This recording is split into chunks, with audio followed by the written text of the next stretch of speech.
Welcome. It has just gone 7 p.m. Eastern Standard Time, Wednesday the 9th of November, and you are watching episode 67 of Regional Wrap. Regional Wrap, providing an insight on issues affecting regional Australia and giving a voice to regional residents. My name is Bill Bates, and joining me on this episode, Queensland Minerals in the New Energy Economy, is my guest associate professor, Stephen Micklethwaite. Stephen is the Principal Research Fellow at the University of Queensland Sustainable Minerals Institute, focusing on innovative approaches to exploration, mineral system science and mining. Born in Africa, and he studied in Leeds and has a PhD in geology earth science.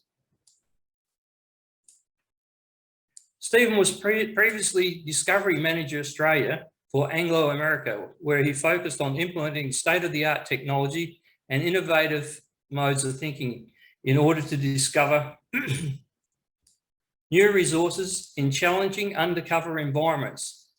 He founded the direct drone-based remote sensing facility with an industry focus, which is nestled within the university sector. He conducted research in industry across 4 continents. Stephen serves on the AusScope Science Advisory Committee and is on the steering committee for Australia's Scalable Drone Cloud Initiative. Welcome, Stephen. Thanks, Bill. That was a bit of a bio there. Sorry about that. If we can just start off in regards to you're born in Africa. Well, I'm born in Australia, and that's quite simple. Although we've got a lot of land to cover, it's just one country.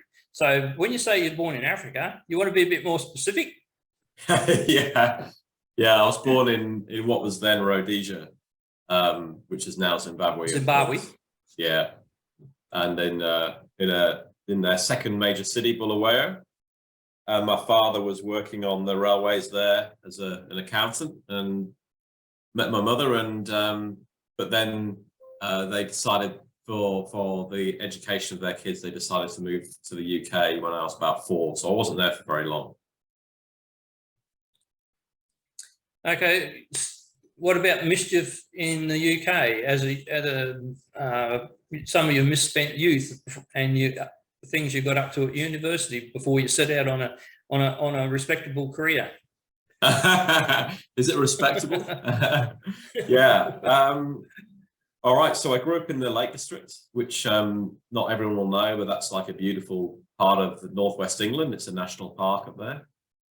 And so I grew up basically in a farming community, and yeah, just local village life. Got into things like rock climbing and hiking, and the youth group at the time, which was called the Boys Brigade.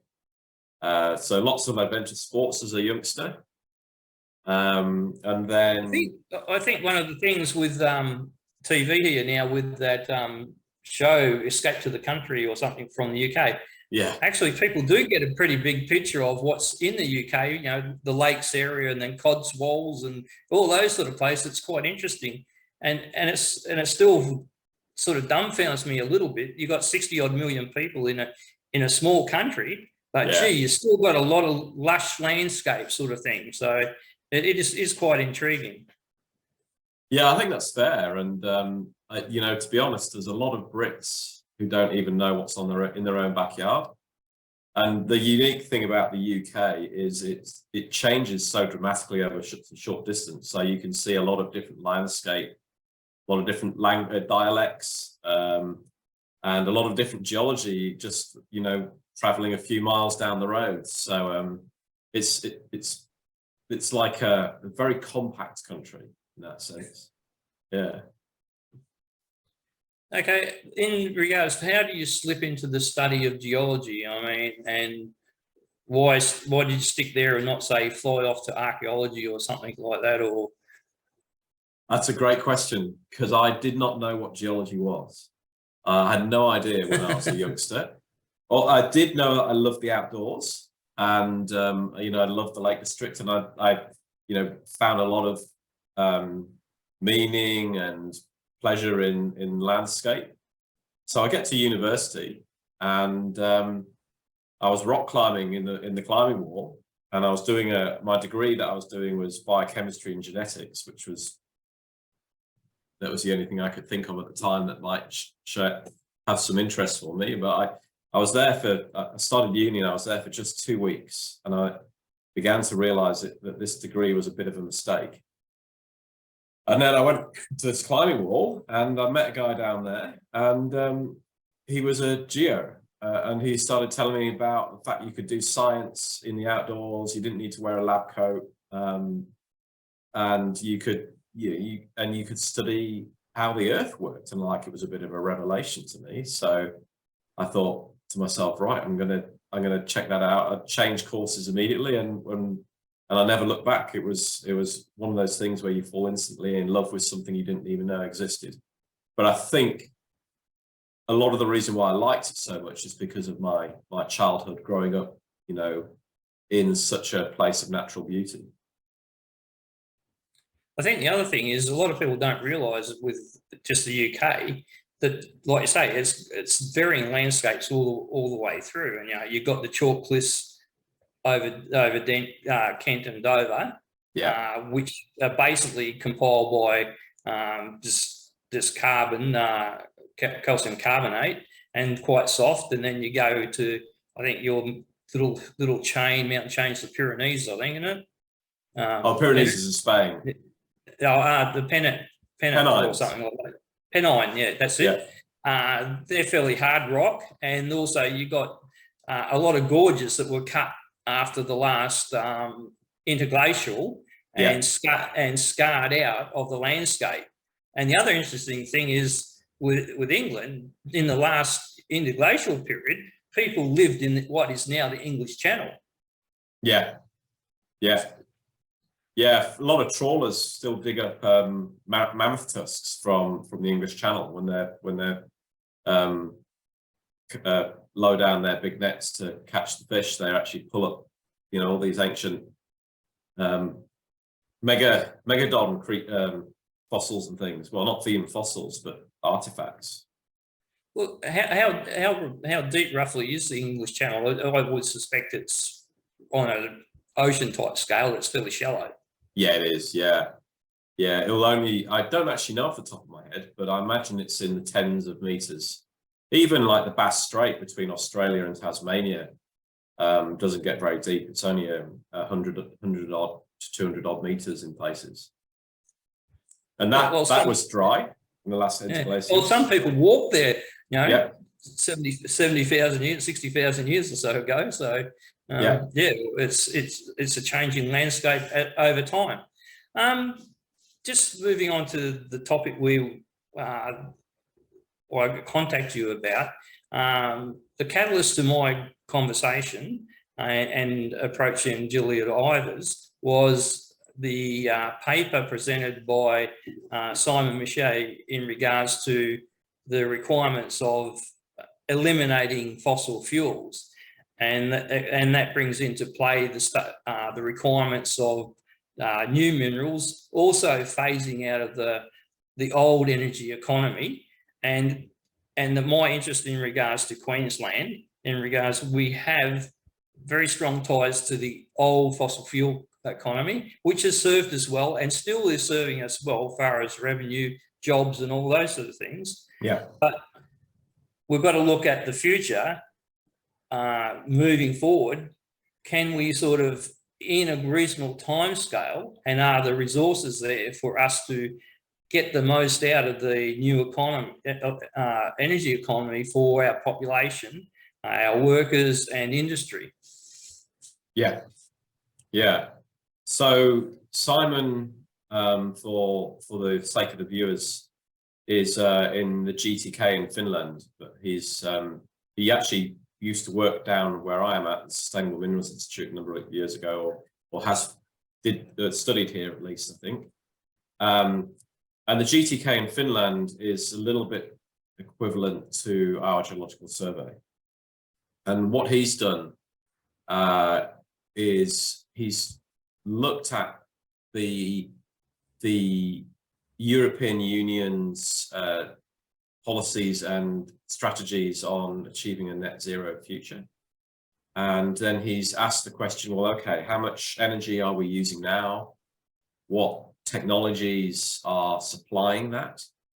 How much, what infrastructure will we have to put in place to phase out the use of fossil fuels in that energy network? And then to build that renewable energy technology, what do we need in the way of metals? And what's the mass balance? So as a scientist, it's what we would call it, basically a mass balance calculation. And it's not hard to do, but it is in the sense that there's no complicated maths. It's just addition and subtraction in many ways. But it is difficult because we're talking about a global system, a global scale where we don't even have all the numbers. So working, the genius of the work that he's done is spending a long time digging into reports, thinking very carefully about the data and the statistics that are out there on what we will need in terms of energy. And if we convert, say, all our cars to electric vehicles, what does that mean in terms of energy demand? And then back calculating out of that, the requirements for the metals. And the punchline was pretty damn scary. I guess you saw the talk, Gabriel. Yeah.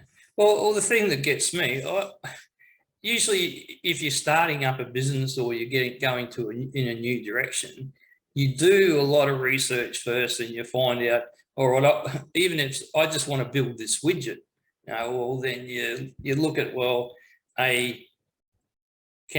what's the materials for the widgets, what's machinery is required, what energy requirements do.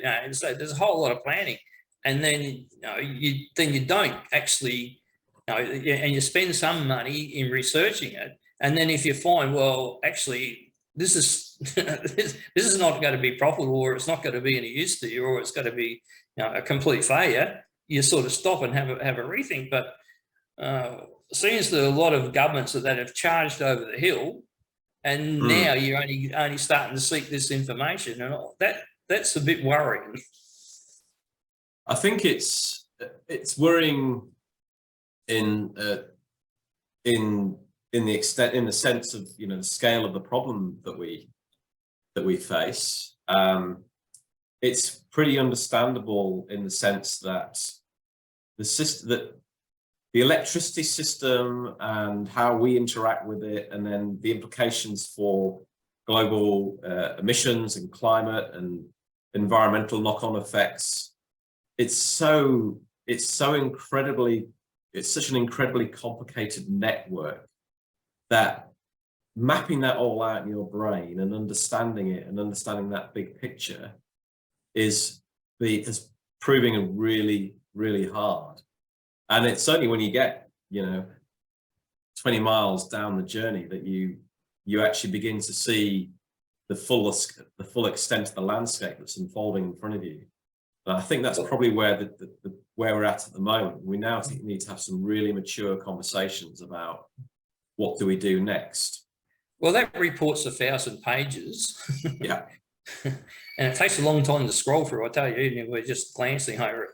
But it was interesting in regards to, it went to all the trouble of laying out how it currently is, our current system, the diversity of our current electricity systems, and different energy systems within transport, calculating all our current usages and what it adds up to.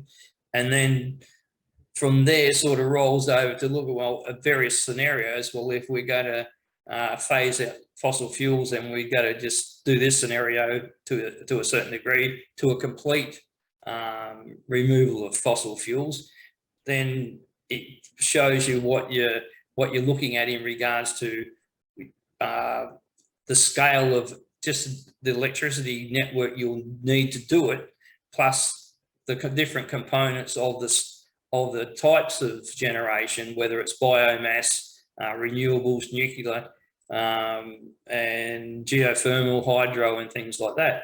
So it was a very, very interesting document in that sense, that it sort of, anyone, I think all politicians should at least get their advisor to read it properly and then tell them what the hell's going on, to get an idea of the scale. Because when it gets down to the generation requirements, the number of hydro plants, and I think the report actually keeps nuclear in the mix.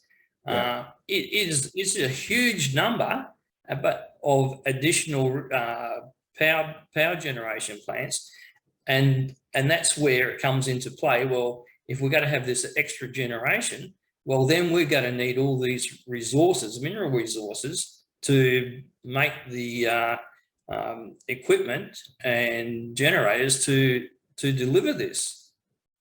Yeah, that's right. Yeah, so again, for the sake of the viewers, Simon, to put it in simple terms, Simon did the calculation on just three things. He added up what we would need to do to replace the use of fossil fuels in transport. He then looked at what we need to do to reduce, replace fossil fuels in the creation of plastics. And then he also looked at what we would need to do to replace fossil fuels in the generation of electricity. And what was the interesting step there as well, what you were saying, Bill, is if we replace our fossil fuel, our internal combustion engine with electric vehicles or hydrogen fuel cell vehicles, then of course that leads to an increase in electrical demand. So there's a kind of two of those parts of the equation are coupled, because if you are putting in renewable energy to replace fossil fuels for the electrical generation side of the sector, you also need to be generating more electricity for the transport side. And so one of the things that Simon did, which I thought was really neat, was he recognized that, and then he's made some really important forecasts. And then the stunning thing that emerged from it was just the sheer volume, as you say, the sheer volume of metals. And I have got some infographics here, some images we can show, which could sort of speak to that point. I'll get in first. I'll just want to show the scale of the issue that Simon showed in this generation side of it. But just before we move to the actual how we're going to generate all the resources, or provide all the resources for this generation. But if I could just share these earlier ones that Simon had.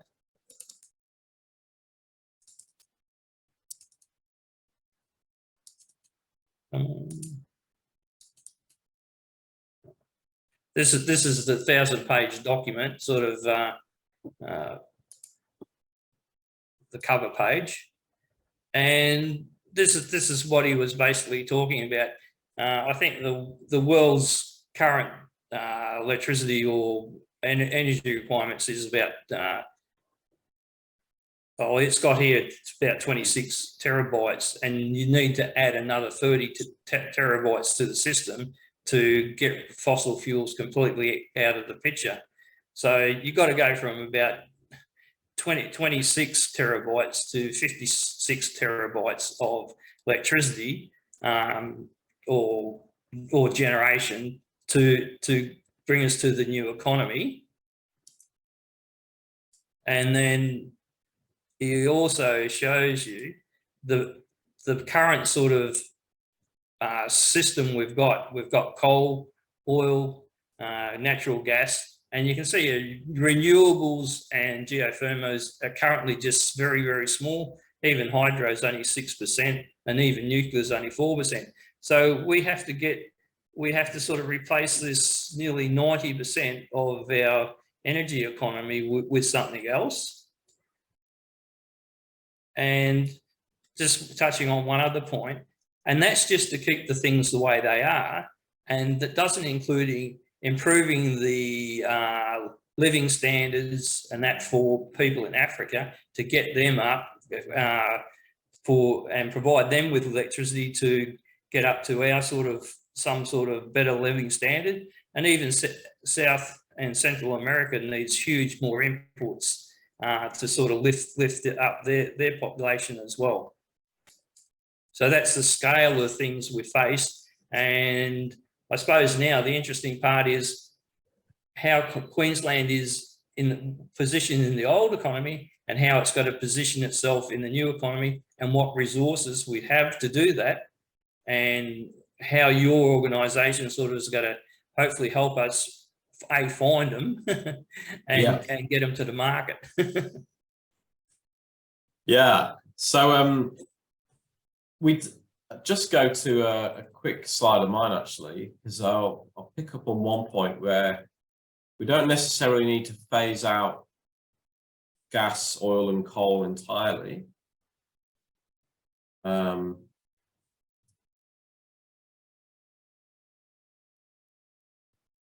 to get my screen up and going.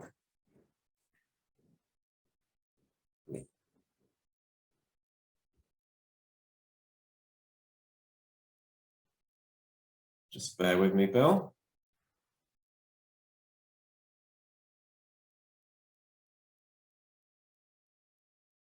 Share screen.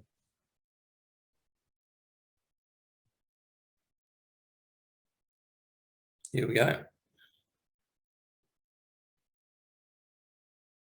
Okay, so you're seeing that PowerPoint presentation there. So these two graphs are showing the energy that we're using at the moment from its source. So coal is in black and oil is in red and gas is in grey. And like you were just saying on your previous images, fuel supply from other sources like wind and solar and bioenergy sources or hydro sources is quite small. And we're along this bottom part of the graph, that's the years. So obviously we're down in 2022.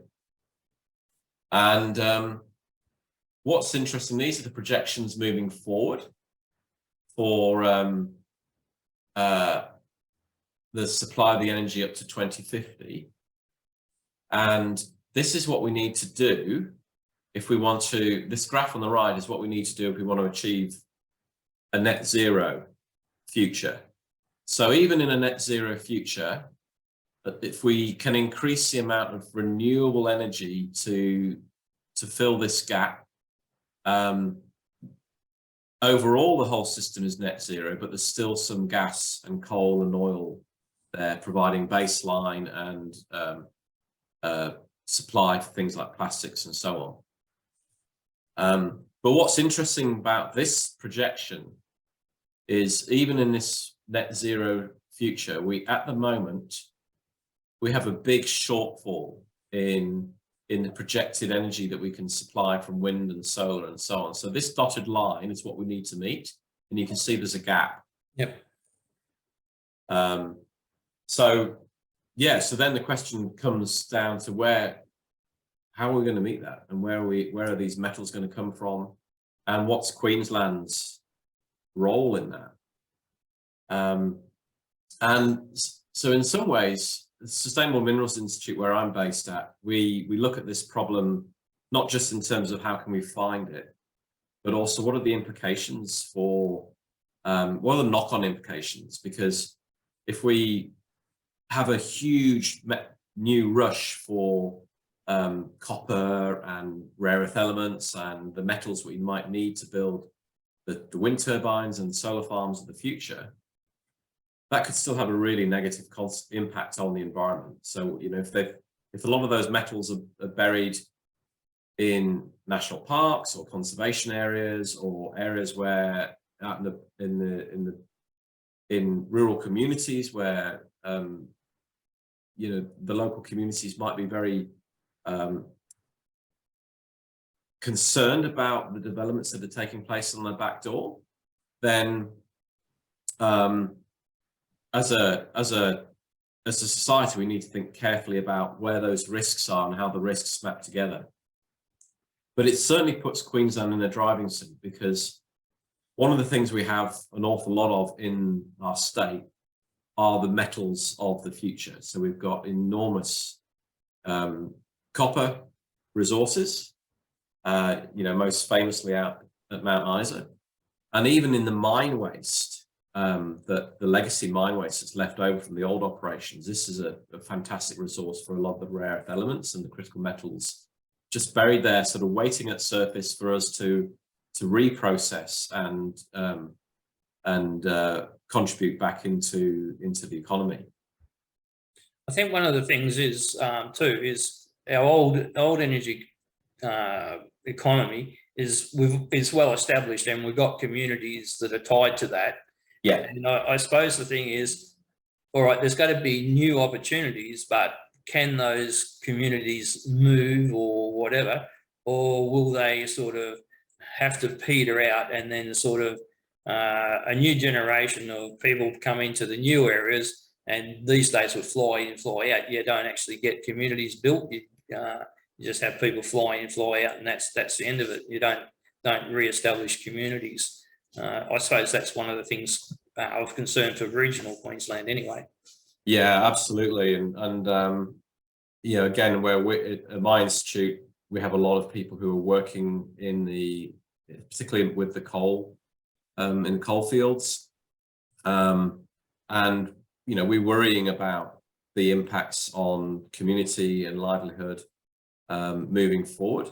And, there's a big transition, a big change taking place in industry, whether we like it or not. And so we need, as a state and as a country, to be really on the ball and ready and prepared for that. But I'm a humble geologist, and unfortunately, I'm not a sociologist or a politician. I feel a little like this is stepping outside my area of expertise, but I understand the general principles, and there's a lot of work going on in this field. I suppose the other thing too is in regards to opportunities for processing. Are some of these minerals that are in the new economy, it's one thing to find them and dig them out of the ground. It's another thing that Australia is very bad at, is value adding. Do a lot of these resources lend themselves to, provided we get the investment, are they easy enough we're a big country, but we're a small economy, if you know what I mean. So yeah, do those minerals provide us with an opportunity to value add fairly quickly, or is the processes associated with those minerals complex or whatever, that we probably will just ship them out of the country? And what are the minerals? Yeah, that's a fantastic question. And I think that there's a big political will at the moment and community will to do things differently. We recognize in the past we've been very blessed with massive resources in coal and iron and copper and other metals, but we haven't really taken advantage of that to build the secondary and tertiary industries in country that we'd like to see. And we don't want to repeat those mistakes. So, government's trying its best to invest in long-term programs where we not only find metals like lithium, but we also build the downstream manufacturing capability to turn that into the electric batteries that we need to supply the world.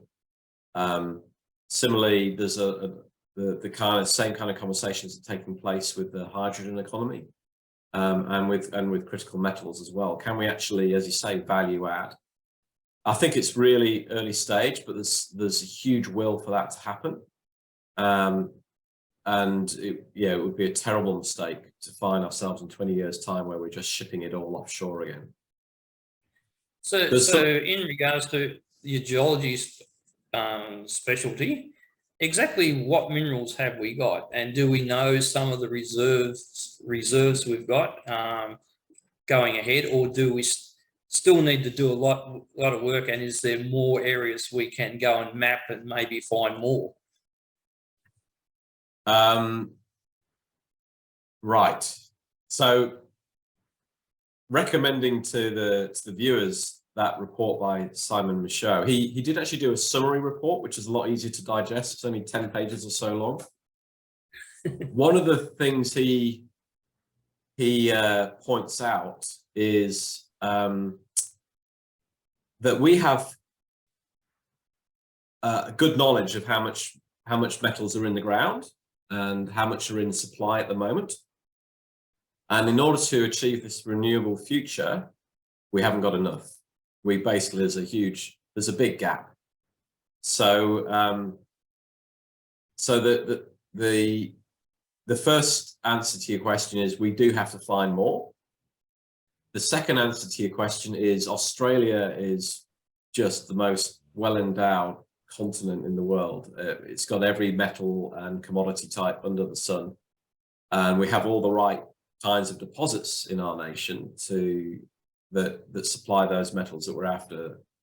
And even things like the old copper mines of the Mount Isa region, we're finding that a lot of the rare earth elements and critical metals that we need for our renewable future, they're in the same deposits that the copper is in. So we find that there's quite high concentrations in the mine waste. It's been left behind. And in the ore that we're mining currently, there's really good opportunities to create byproducts, or co-products would be the better word.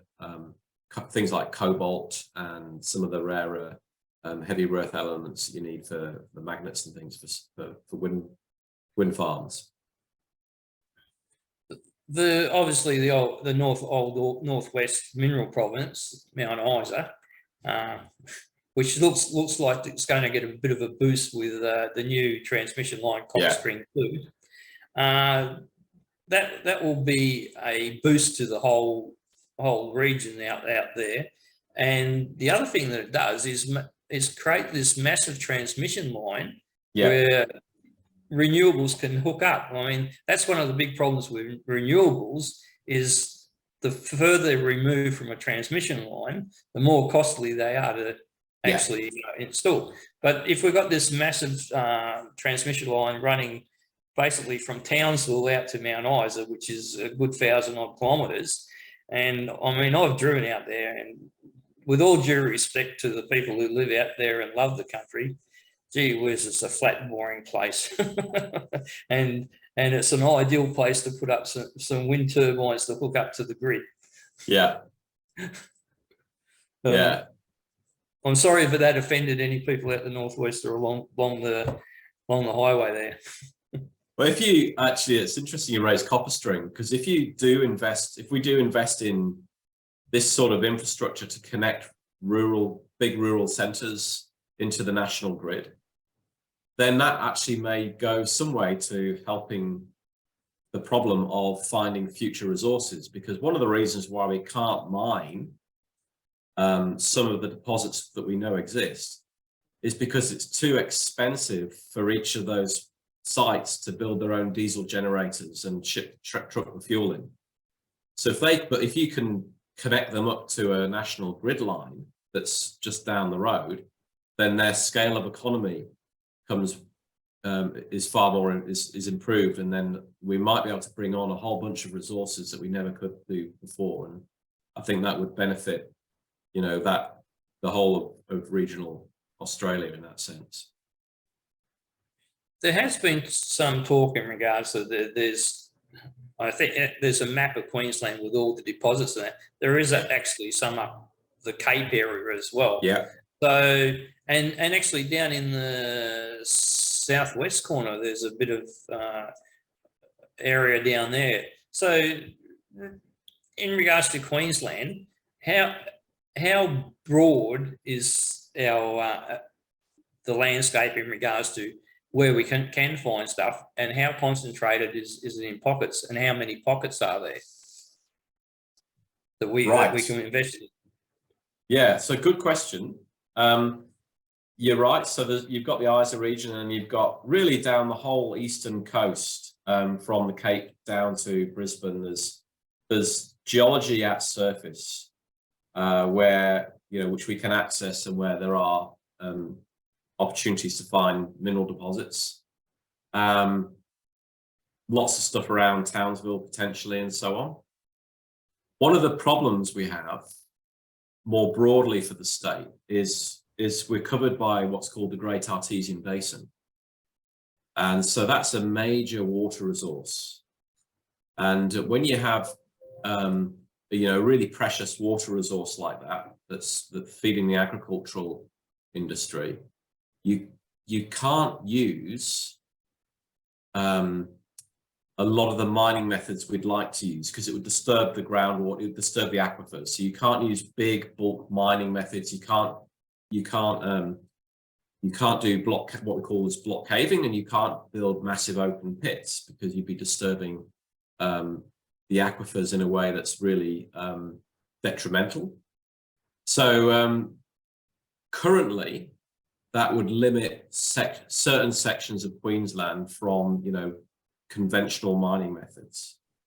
That doesn't mean, though, that we can't unlock the resources that lie underneath the Artesian Basin using different methods. But this is going to require a lot of work into, you know, emerging technology, things like some people talking about self-mining drones, if you like, where little worm-like robots that can go down and almost process in situ as they're driving.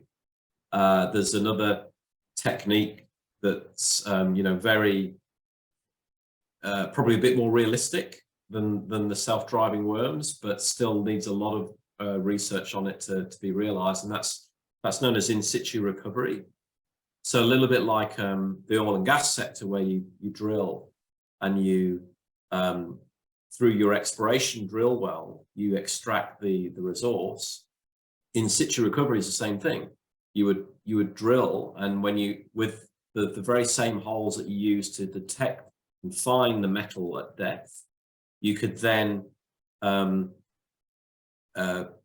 down fluids and use those fluids to react with the rocks and extract the metal out. And a lot of work has been going on that in the last few years to make sure that the fluids we use are actually benign and not damaging to the environment, which is a really exciting area to be in. So you have trouble convincing a lot of people. I mean, I've been taking notice of frack drilling in the United States since about 2006, when they started at Eagleford, although there was the Permian was there. But I remember when they first started, they were doing, you know, just standard wells, and then they came up with horizontal drilling. Yeah. And it was a big breakthrough when they sort of run 4 horizontals out at once. But now I understand they're actually got these these big machines that, you know, basically look a bit like the old launches for the old Cape Canaveral that took the Saturn rockets out. And it's like that, and it can drill 20 horizontal holes at once. Yeah. You know? So that's the massive improvement that we've had, you know, by, with no government funding or anything like that. The oil industry's got nothing from the government in regards to that technology. So it's quite interesting that we are inventive. So it's going to be interesting to see what we can do in the future, and built based on those sort of techniques that we've already developed. Yeah, that's exactly right. And I think if we were to develop that particular technique, we'd have the advantage of being able to take the learnings from the oil and gas industry in terms of drilling tech and how you manage the hydrology and so on. But you mentioned fracking as well, and that technique wouldn't necessarily need to have anything to do with fracking. There are ways that you could, you would be drilling down well beneath, you know, quite deep, several kilometers, well beneath any of the aquifers and into quite dry rocks. And so the potential there is that whatever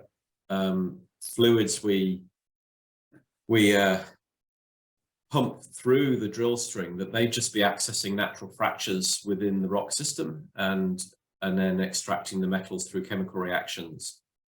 And you wouldn't necessarily need to use fracking to no, but I'm just saying that's the technology that you could utilize. Yeah, absolutely. Multi-access horizontal drilling or whatever. Yeah, that's exactly right. Yeah.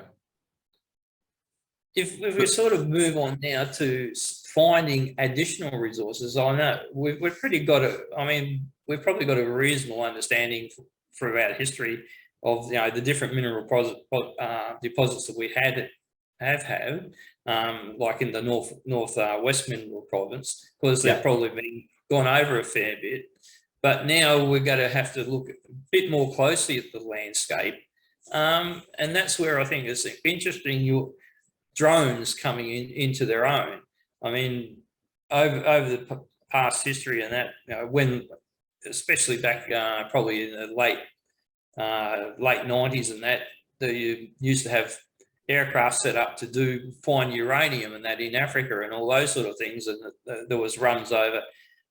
But aircraft runs are expensive and they're very fast, but ability of a drone would be that you could go over any sort of area fairly meticulously to get a better layout of what's there.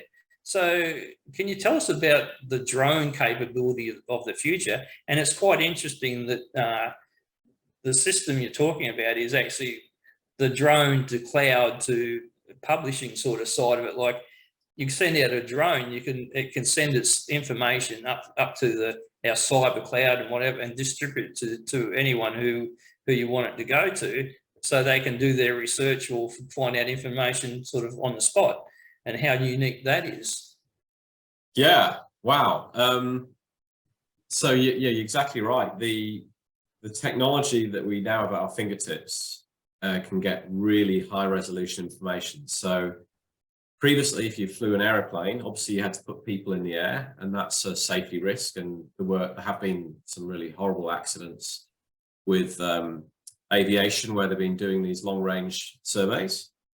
And then also the kind of data you get back is great from an airplane, but you might have like a pixel resolution of tens of centimeters to a few meters, perhaps, depending on what you're whether you're photographing the ground or whether you're using a fancy sensor like hyperspectral, or whether you're using geophysical equipment. And with a drone, you can get millimeter to centimeter resolution. So like the resolution of information we can get from the Earth's surface or from vegetation or from whatever now is an order of magnitude better. And like you touched on, Bill, if you can hard link that into the computing systems we now have at our fingertips, like cloud computing and so on, you can make that data available very, very quickly.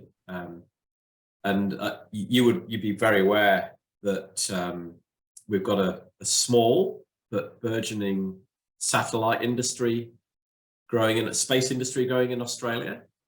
And that has potential to mean that you can be in the middle of nowhere where there's, traditionally there's no Wi-Fi connection, your mobile phone doesn't work.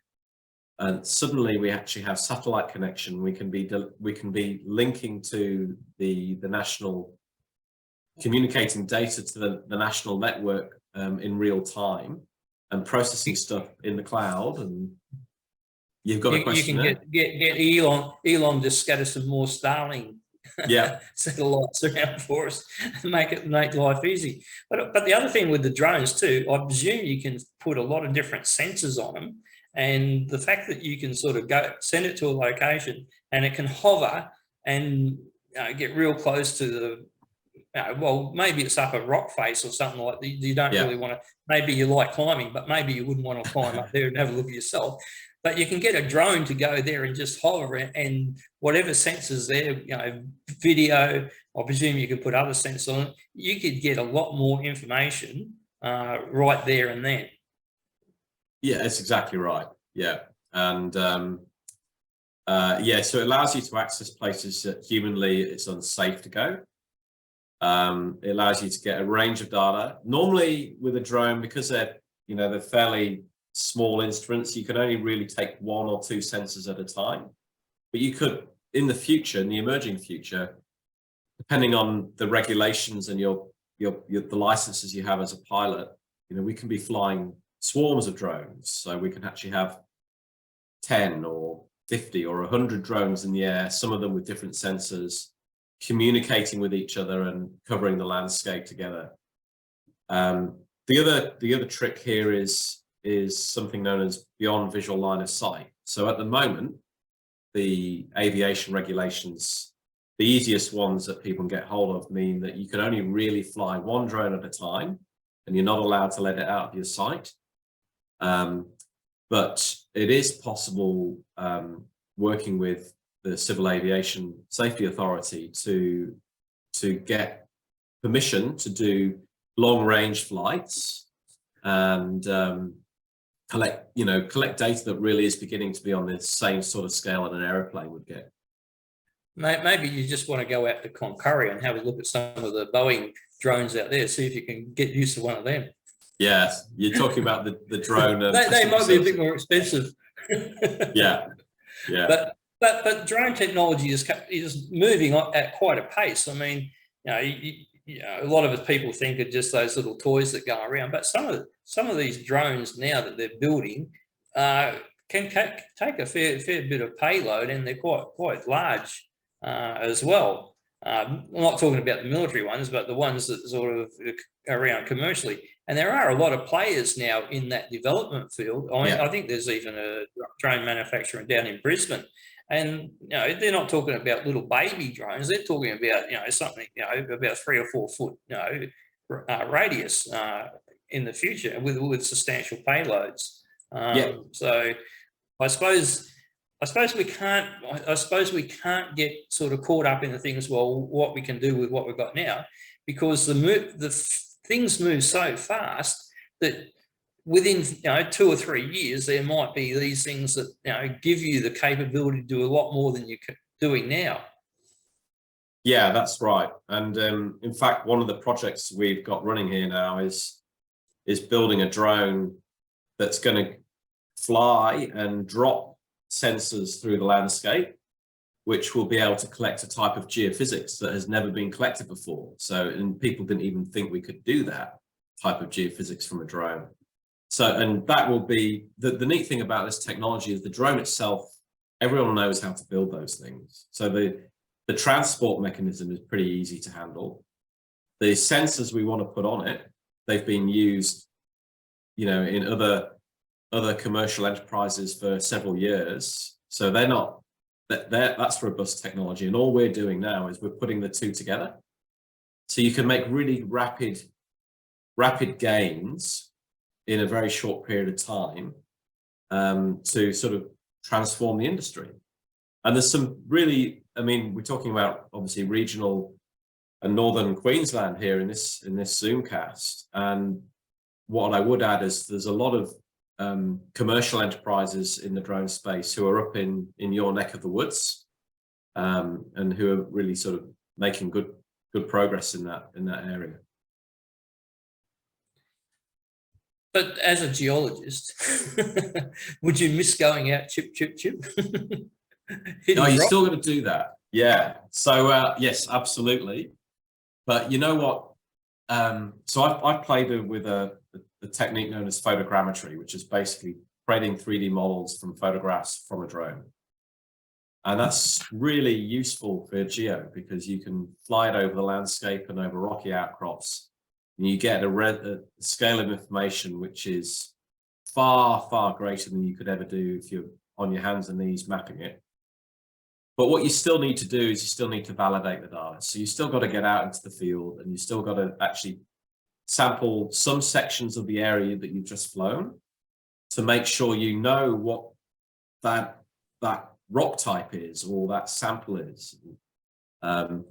We also applying it beyond geology, even though I'm a geo, but we can apply it to environmental mapping of plant species or detection of feral species or looking at insect infestations and so on. So, but in all of those applications, you still got to get out to the field and take some samples to validate what the actual sensors are detecting for you.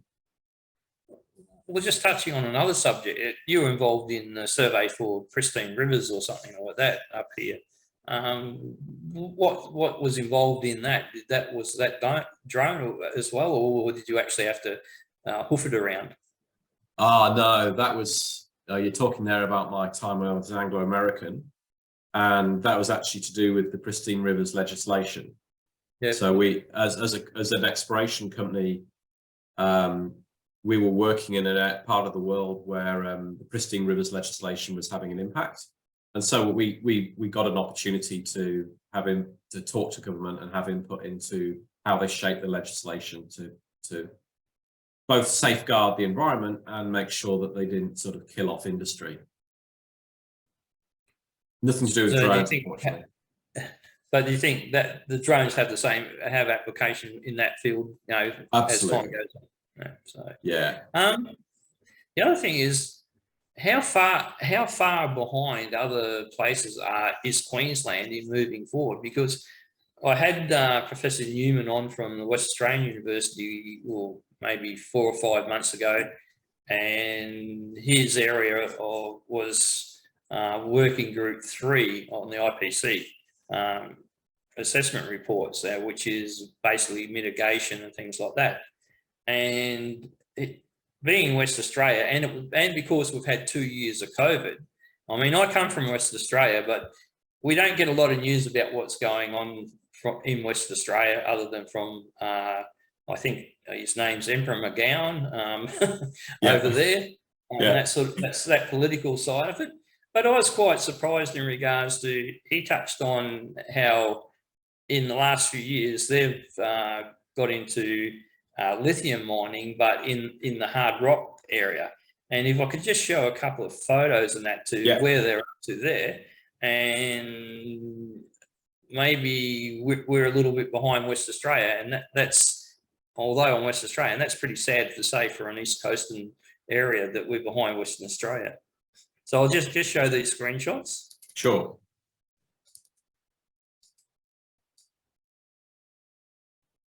That's of course the map of minerals in Queensland. This is the Greenbush site in Western Australia. It's down the southwest area, lithium area. But the other thing is it's quite widespread, and this is the hard rock type that they're mining over there. And my understanding now, West Australia actually is one of the biggest producers of lithium in the world. It's moved right ahead with this hard rock mining. And we've also got up in the Pilbara, near Port Hedland, an operation. And I think there's another one. This is another one in southwest.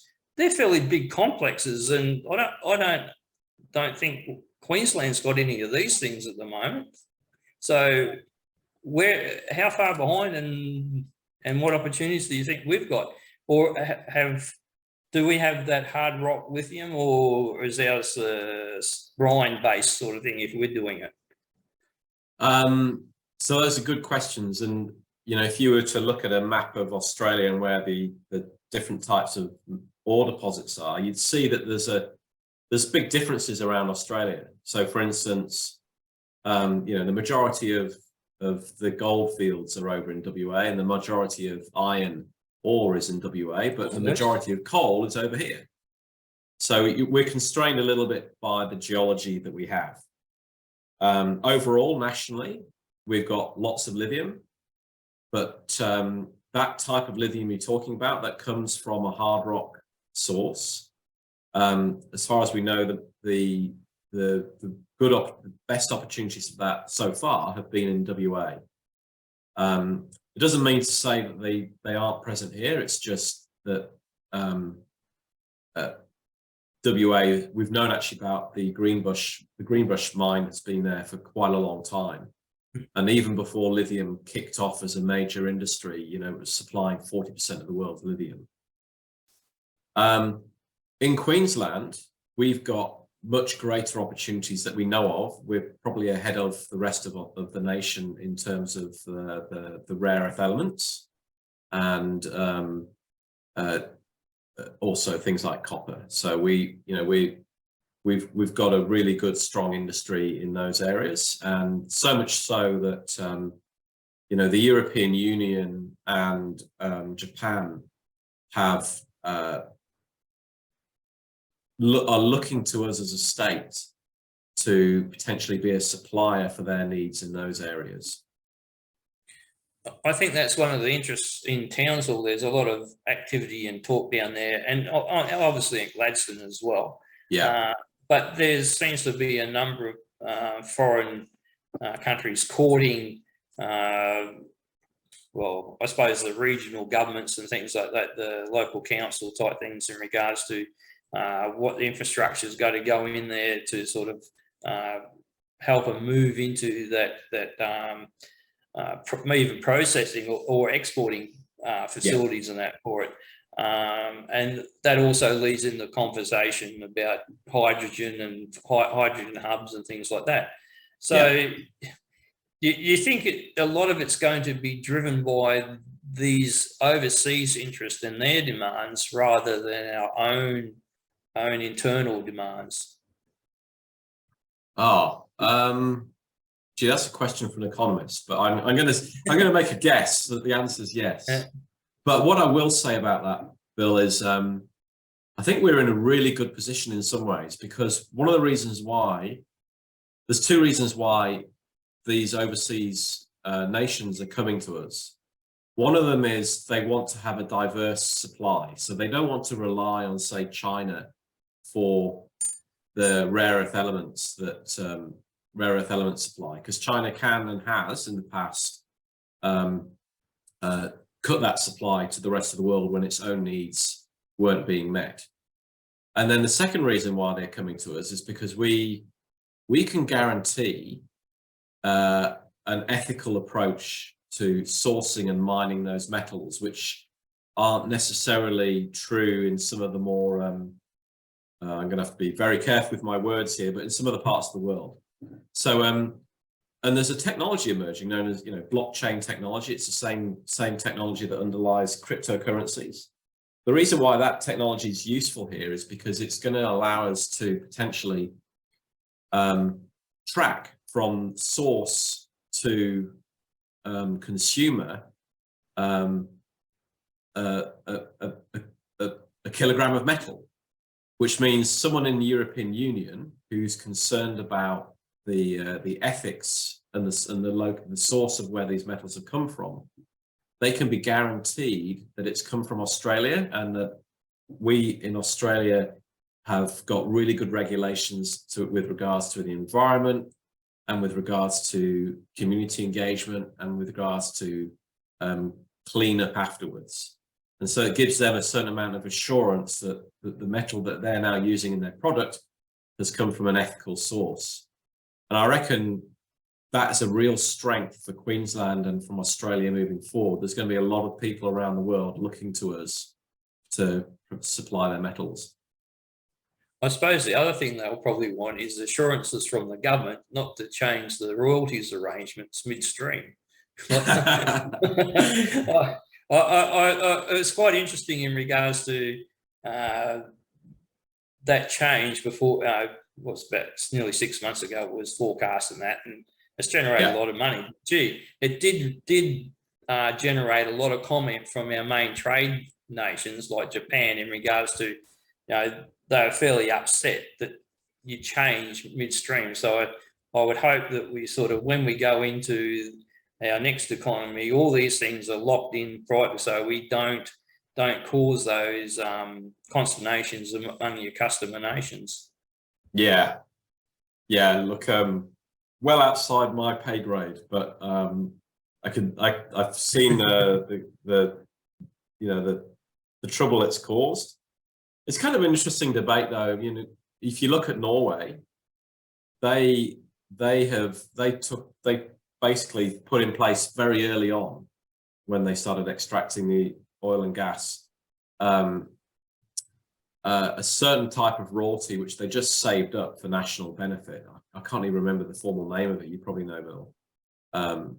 And it's really interesting to see how Norway are going compared to, say, the UK, where I grew up. And they've got this big resource behind them now, which they can use to feed back into the nation in things like education and social support and so on, which the UK just simply doesn't have that. So I'd love, if this is me speaking from a personal perspective, I'd love us to have a little bit of forward thinking there. If these new economies do kick off, are we going to be wise enough to squirrel away a little bit of that resource for the long term? For the long term, yeah. Well, I think the issue is make sure you get it all done in the first instance, so you pull no surprises, and I think that's the issue. I mean, like you say, Norway's had their system in for a long time, whatever. We had a system in, and then the government changed it. I think that's disconcerting.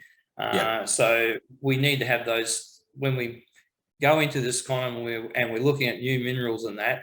We get it all the foundations well and truly established underway, because there is problems in regards to, there's a lot of angst in, especially the oil industry, the gas industry, in regards to, we don't seem to get a good, the perception anyway, I don't know the actual fact or not, but there's a general perception Australia and Australians don't get a good return on gas as a resource, and we don't want a industry that makes a lot of money and that doesn't give us a good return. So hopefully when we go into this new future, and with all those different minerals and that, we get a good royalty system that, like you say, not only generates money for general revenue type thing, but also, like I say, gets something in regards to long term, like the future fund, money that goes into the future fund or something like that for everyone, and allows us to do things that we would never be able to do without that income. And the future fund, I mean, most of that came from Telstra, but it continues to generate wealth and that to deliver other things for Australians. So I think it's very important we all do our homework early, and hopefully the government does the right thing in regards to when it does these royalty agreements. They from the start they get a fair return, but certainly not penalise the people who's putting the investment in, so it makes them balk or whatever to come and invest their money. Yeah. Set the rules of the game early and stick to them. In regards to the Sustainable Minerals Institute, how many people there are involved in the group, and then sort of also what's the diversity in regards to the areas they look at? I mean, you're looking at sort of mining and your overview of ore bodies, but I suppose there's other people with other complex things in regards to the economics and all those sort of things that tie into it. Yeah, I've got a little infographic if you want me to show you, but I can also just talk you through it, but here we go. So this is the Sustainable Minerals Institute here, and we're an umbrella organisation that houses 7 different centres, and then another one that's 6 different centres here in Queensland, and then a 7th one that's over in Chile. And apologies for the long-winded names and the acronyms, but basically those centres focus on mining, on mineral processing and mining techniques, on safety, on the geology side of things, which is where I'm based, on land rehabilitation, so environment, conservation, and so on water, and water management. And then this one here, CSRM, which is on community engagement, social responsibility, and so on. And then one of the roles that I play at this institute is I run a what we call a cross-cutting program, which basically is driving research initiatives and projects with industry that goes across all those centres. So we love to bring together different disciplines to solve some of these wicked problems like we've been talking about tonight. Yeah, so that's the essence of it, really.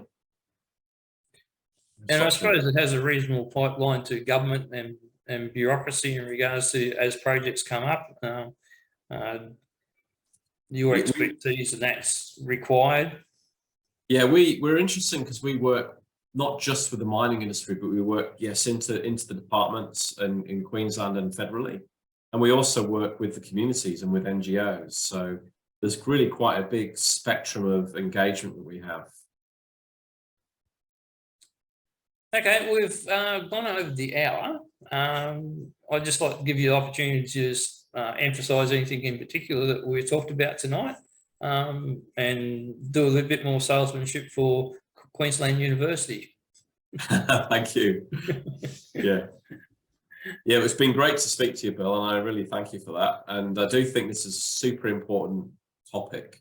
We only really scratched the surface, but you know, it strikes me listening to Simon talk. You know, back in August, he gave a presentation at SMI, and people can come on our website and they can see that YouTube video for themselves.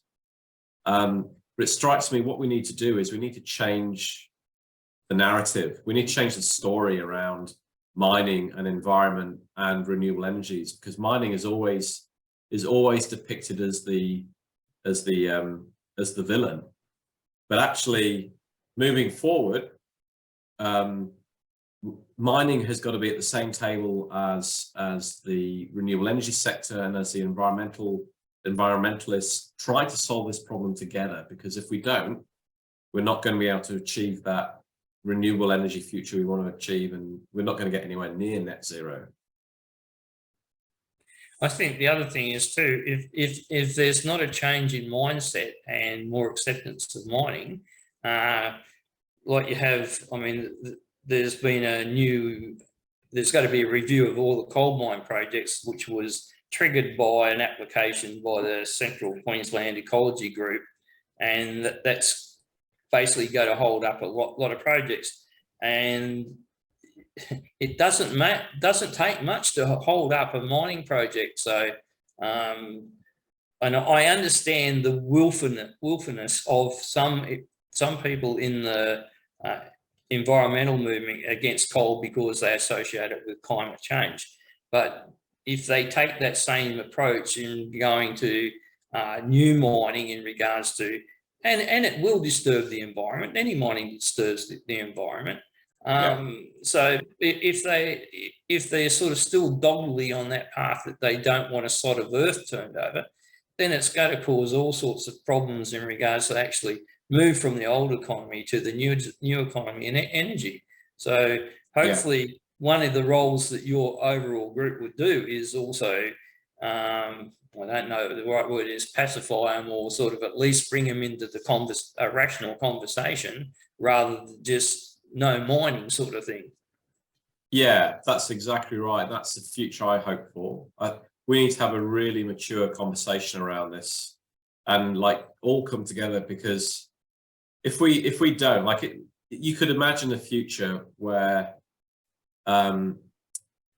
mining is not welcome in large parts of Australia to obtain the metals we need.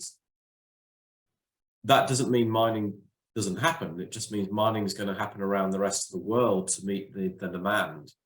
And then the ultimate impact on the environment is far, far worse, because you will then be mining in jurisdictions which have much less environmental control, much less concern about looking after the needs and welfare of Indigenous peoples, and so on. So I think if we're going to be really, really mature about this, in Australia, we can do this very well. And if we don't allow it to happen here, then we could actually miss, the whole world is going to miss those carbon targets that we want to achieve.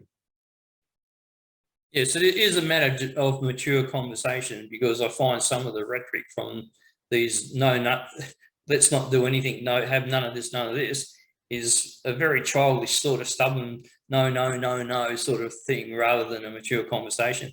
Yeah. And what you're talking about there for the mining industry is obviously something that's already happened in our logging industry, where we had a manageable, sustainable resource, but the conversation got to a stage where it's no on the environment, and it's just about stop. But that's triggered is, well, more pressure on timber in the Amazon, more pressure on timber in Southeast Asia, and the thing is, we're not pulling our weight to deliver our share of timber, a sustainable timber to the market that takes pressure off these other things. And the reason it puts pressure on it, because it makes it more worthwhile. It becomes more valuable because there's not enough competing resources, and that's probably one of the things that we've got as a lesson or a study case as we go forward for mining in the new economy.